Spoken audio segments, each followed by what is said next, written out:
Welcome to Form 3 Physics, and we are going to start with this topic we call linear motion.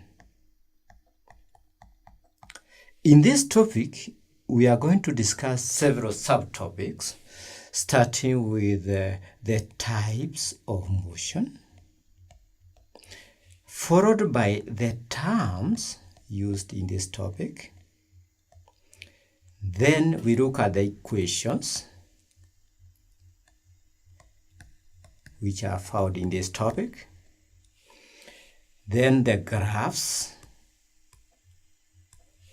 And finally, we look at the free fall. Let us start with the types of motion.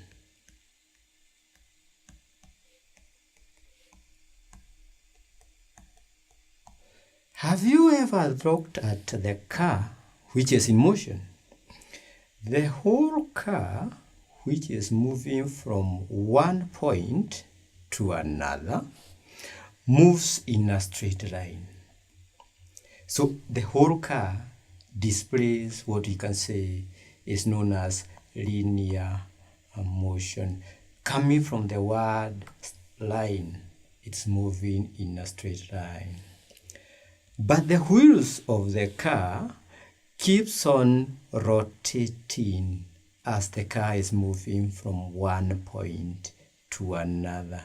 So the wheels of the car display what we can say is known as rotational motion. When you imagine you are walking and the hands keep on moving or swinging, they swing from one point, from backward to front, to another one backward. So they keep on moving or swinging forward, then backward, forward, and backward. So the hands display what we can say is called oscillatory motion. Linear motion is also known as translational motion. Rotational motion is also known as circular motion, whereas oscillatory motion is also referred to as vibratory motion. Let us look at the terms used in this topic, starting with distance.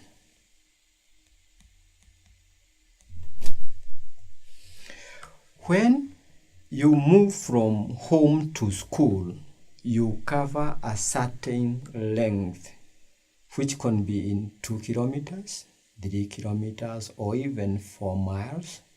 But there's a certain length you consider to have covered. That length you have considered to have covered is what you call distance. So actually distance is length from one point to another.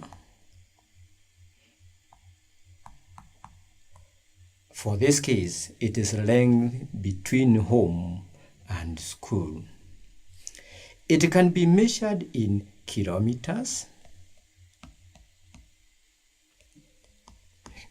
It can also be measured in miles. It can be in centimeters, feet, and so on.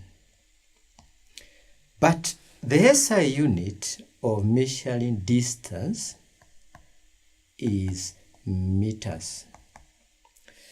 SI means the unit which is internationally accepted everywhere in the world. Actually, the SI is international standard of unit. So you can measure in kilometers, but the SI, the one which is known internationally, is meter. Number 2, we can look at displacement. When you walk from where you are seated in a class and you want to write something on the board, you rarely move in a straight line. So you move from where you are seated all the way to the board to write something, and you can cover maybe 3 or 4 meters or even 2 meters.